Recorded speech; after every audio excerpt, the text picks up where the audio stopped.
चलते हैं श्रीमद् भागवत महापुराण, जिसमें भगवान ने समुद्र मंथन करा करके दिव्य रत्नों को प्रकट किया। 14 रत्न जो कुछ दैत्यों को मिले, कुछ देवताओं को मिले और कुछ स्वयं श्री भगवान ने स्वीकार किए। आखिरी में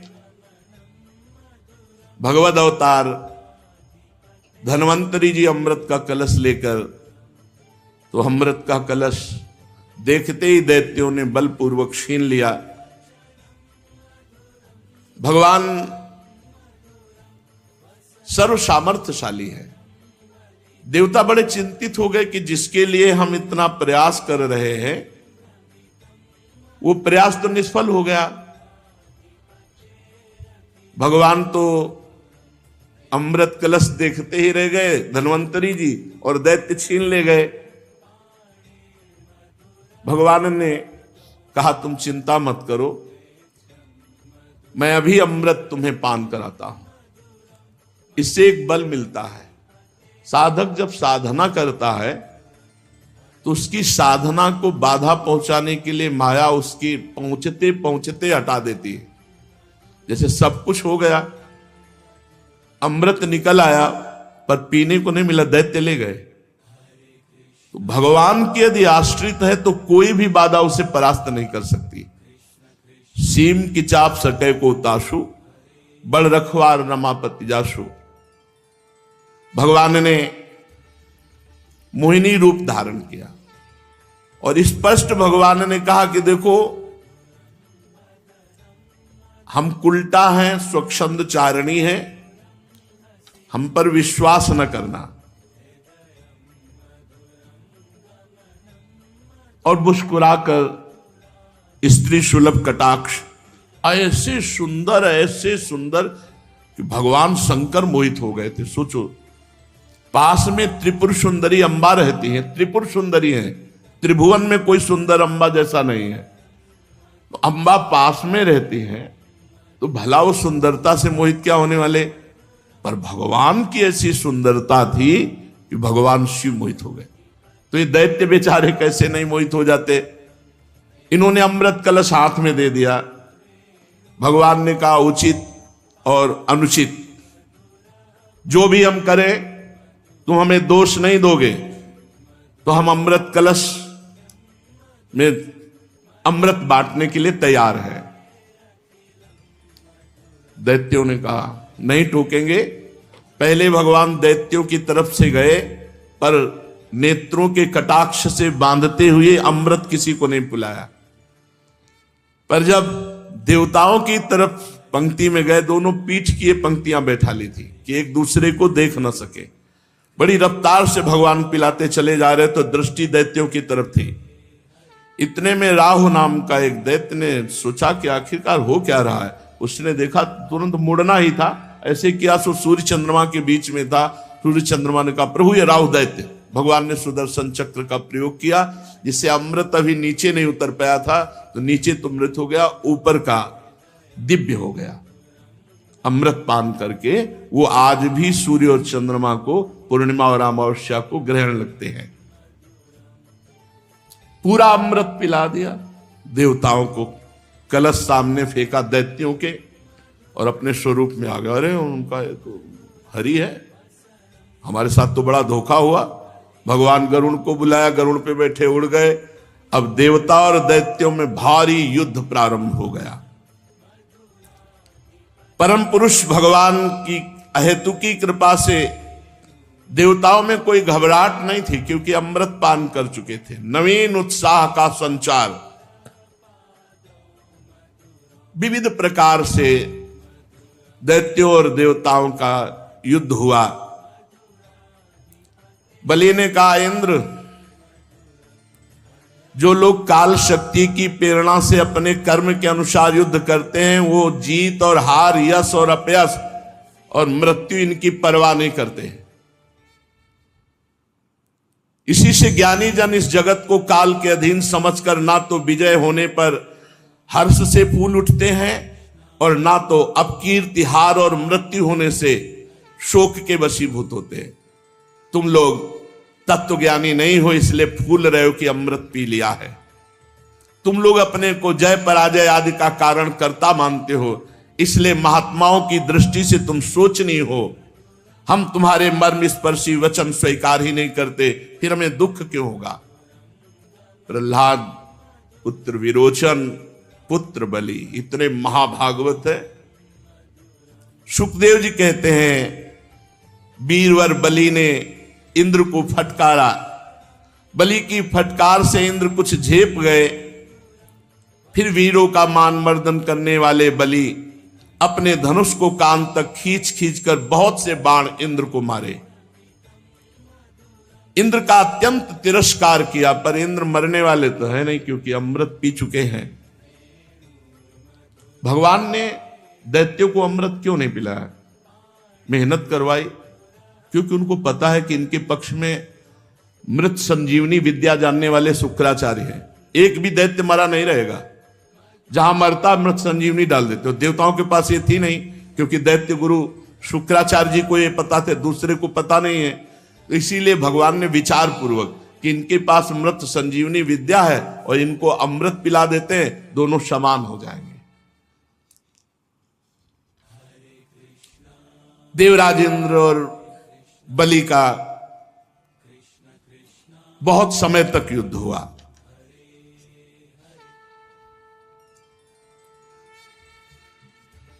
त्वष्टा की तपस्या का सार जो वृत्तासुर प्रकट हुआ था,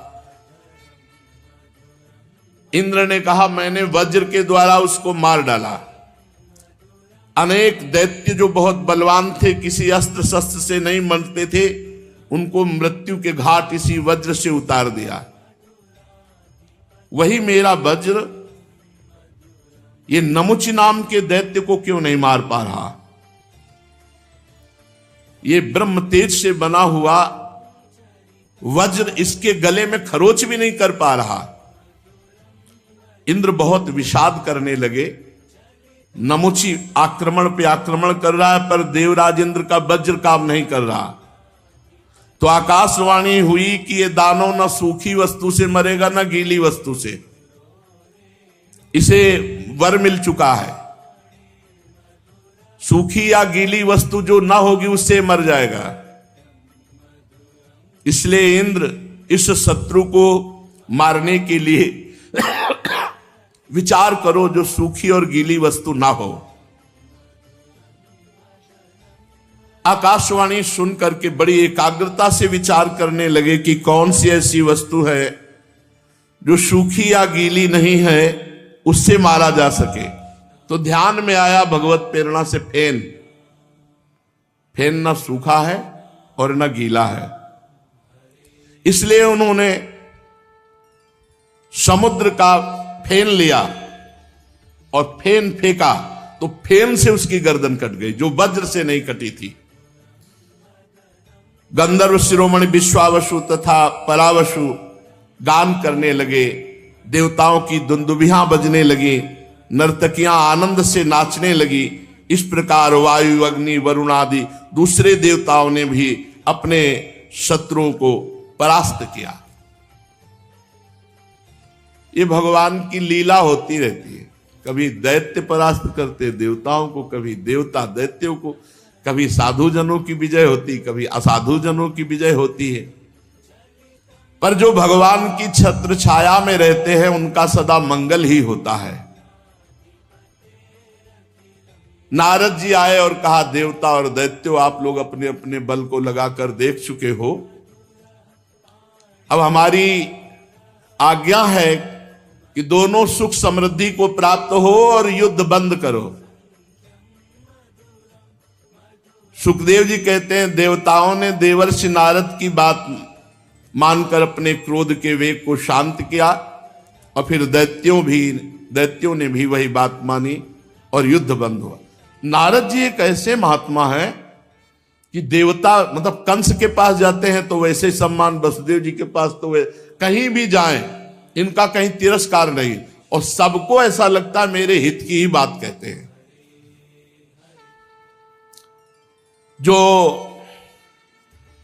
मरे हुए दैत्य थे, देखो शुक्राचार्य जी ने अपनी मृत संजीवनी विद्या से उनको जीवित कर दिया। किसी के कोई घाव नहीं, कोई कटे अंग नहीं, सब स्वस्थ। इसीलिए भगवान ने देवताओं को अमृत पिलाया। बलि जी भगवान का चिंतन करते हुए न दुख न सुख। जब ये सुना कि भगवान ने मोहिनी अवतार धारण किया है, असुरों को मोहित करके देवताओं को अमृत पिला दिया, तो सती से कहा देखो हम जा रहे हैं भगवान के जहां जहां अवतार होते हैं वो अवतारों के दर्शन करते हैं, अब हम इस मोहिनी अवतार के दर्शन के लिए जा रहे हैं। देवी ने कहा कि हम भी साथ चलेंगे। माता जी ने तो कुछ गणों ने, नित्य पार्षद जो हैं, उन्होंने कहा हम भी साथ चलेंगे, भगवान के दर्शन करेंगे। भगवान गौरी शंकर और उनके पार्षद ये सब भगवान के धाम पहुंचे। भगवान मुस्कुराए, सर्वांतर्यामी हैं, खड़े होकर प्रणाम किया भगवान श्री हरि ने। विराजो महाराज, आज ये शिव परिकर कैसे पूरा आगमन हुआ, कारण क्या है? महादेव जी ने कहा समस्त देवताओं के आराध्य देव आप, विश्व विजयी जगदीश्वर जगत स्वरूप हैं। समस्त चराचर पदार्थों के मूल कारण ईश्वर और आत्मा भी आप ही हैं। इस जगत का आदि अर्थात प्रकट करने वाले, मध्य अर्थात पालन करने वाले, अंत अर्थात प्रलय करने वाले आप ही हैं। आप अविनाशी हैं, आप हमारे स्वरूप हैं। आप दृष्टा दृश्य, भोक्ता भोग भाव से रहित है। वास्तव में आप चिदानंद मात्र ब्रह्म हैं। प्रभु, ये हमने आपका अवतार सुना है, मोहिनी अवतार।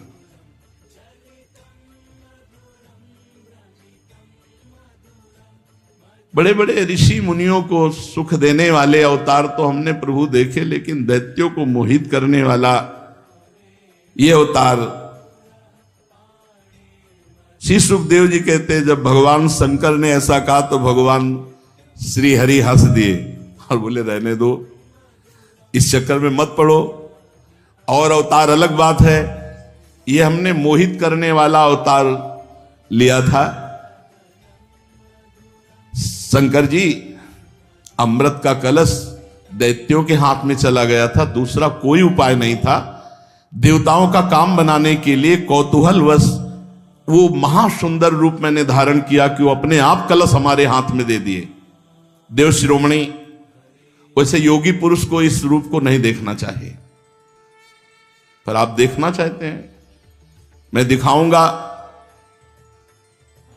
परंतु ये आप में भी उत्तेजना पैदा कर सकता है, पहले बता दिया। आप में भी उत्तेजना पैदा कर सकता है। संकल्प प्रभवोदयम, काम संकल्प आपके अंदर उदय हो सकता है। भगवान शंकर ने कहा प्रभु आप ही तो है ना, कोई और तो नहीं है ना, हम देखना चाहते हैं। बस जहां भगवान विराजमान थे वहां से अंतर ध्यान। तो जब कोई सामने हो और आंखों से ओझल हो जाए तो इधर उधर दृष्टि जाती है, तो देखा कि एक गेंद उछालते हुए वही 14-15 वर्ष की अवस्था की नव किशोरी होती, बड़ा सुंदर उपवन, भांति भांति के ऐसी लताएं वृक्ष फूले हुए झूम रहे हैं, लाल लाल कोपलें, और गेंद उछाल रहे हैं भगवान। और गेंद उछालते समय वस्त्र इधर उधर हो रहे, कमर की करधनी, कर की चूड़ी और श्री चरणों के नूपुर ये ध्वनि भी कर रहे हैं। अब महायोगी भगवान शिव को मोहित करना चाहते हैं तो फिर श्री चरण एकदम लाल लाल सुकुमार नवीन पल्लव की तरह, और वो ठुमुक ठुमुक कर चाल, बड़े लीला विहारी। धीरे से गेंद ऐसी मारी जो महादेव जी के नजदीक जाए। उठाने के लिए गए हम और ये भूल गए महादेव जी कि अभी हरि से कहा था मोहिनी रूप दिखा देना। उनको ये नहीं पता ये मोहिनी रूप भगवान का है। गेंद उठाया और भाग पड़े। महादेव जी की तरफ तिरछी नजर से देखा, मानो बुला रहे हैं। देख लो, शब्द स्पर्श रूप रस गंध विजयी होते जो महादेव की उपासना करते हैं। अरे ये तो योगींद्र मुनींद्रों के गुरु हैं। इतने आसक्त हो गए मोहिनी में कि त्रिपुर सुंदरी गौरी भगवती पास में विराजमान है, देखा भी नहीं और भाग पड़े और विह्वल हो गए। गण भी आश्चर्यचकित हो गए कि ये क्या लीला कर रहे महादेव। बस महादेव जी को लगा कि एक बार गले से लगा ले, एक बार गले से लगा ले। मोहिनी उतना ही भागती थी जिसमें महादेव जी को लगे कि मैं अभी पकड़ लिया।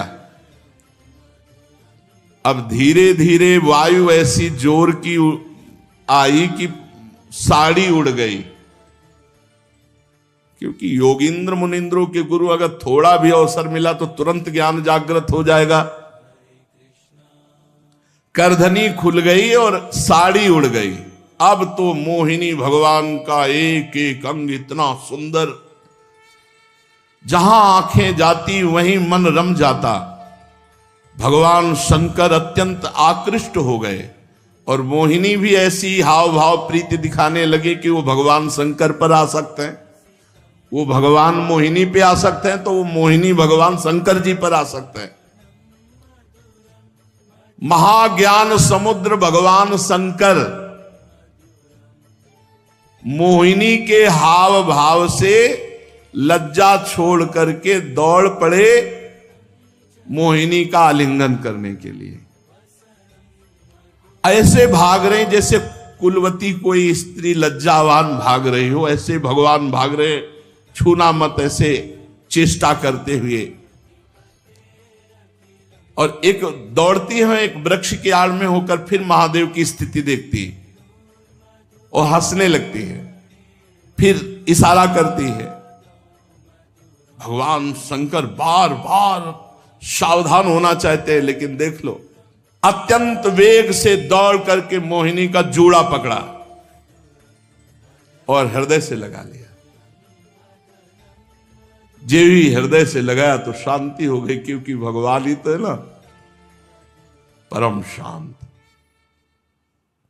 अब वो बाल खुल गए थे। जब भुज पास हटाया तो देखा हरि, जब भुज पास किया तो मोहिनी, और जब भुज पास हटाया बोले प्रभु गजब का रूप, गजब का रूप, ऐसा अवतार तो हमने कभी ले। बोले मना कर रहे थे ना कि योगियों के लिए नहीं है, ये तो भोगियों को आकर्षित करने वाला है।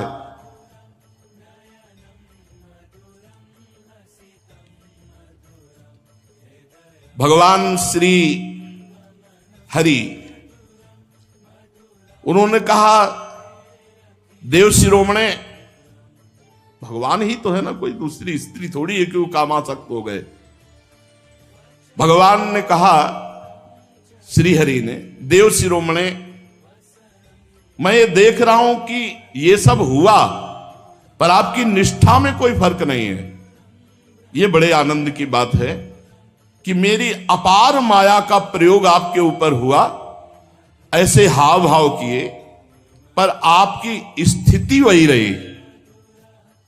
स्थिति में आप, ये तो भगवान ही देख सकते हैं ना, स्थिति नहीं बिगड़ी, ये लीला बाहरी हुई, पर स्थिति, लीला बाहरी इसीलिए हुई कि हरि ही है, वो जान रहे शिव जी कि हरि है, तो हरि और हर में कोई अंतर थोड़ी है। यद्यपि मेरी ये गुणमयी माया बड़ों बड़ों को मोहित कर देती है, फिर भी अब ये आपको कभी मोहित नहीं करेगी, क्योंकि सृष्टि आदि के लिए समय समय पर उसे शोभित करने वाला काल मैं ही हूं। इसलिए मेरी इच्छा के विपरीत यह रजोगुण आदि की सृष्टि माया नहीं कर सकती। जिस पर मैं कृपा करता हूं उसे माया परास्त नहीं कर सकती। श्री सुखदेव जी कहते, परीक्षित, इस प्रकार भगवान श्री हरि ने भगवान शंकर का सत्कार किया। तब उनसे विदा लेकर के एवं उनकी परिक्रमा करके वे अपने गणों के साथ कैलाश को चले गए। भरतवंश शिरोमणि भगवान शंकर ने बड़े बड़े ऋषियों की सभा में अपनी अर्धांगिनी सती देवी से अपने हरि रूप की अंशभूता मायामयी मोहिनी का इस प्रकार प्रेम से वर्णन किया था कि देवी, तुमने देखा परम पुरुष परमेश्वर भगवान श्री हरि की माया। देखो, यूं तो मैं समस्त कला कौशल विद्या आदि का स्वामी और स्वतंत्र भगवान हूं, फिर भी उस माया से विवश होकर मोहित हो गया। फिर दूसरे जीव परतंत्र हैं, वो मोहित हो जाए तो इसमें कौन से आश्चर्य की बात है।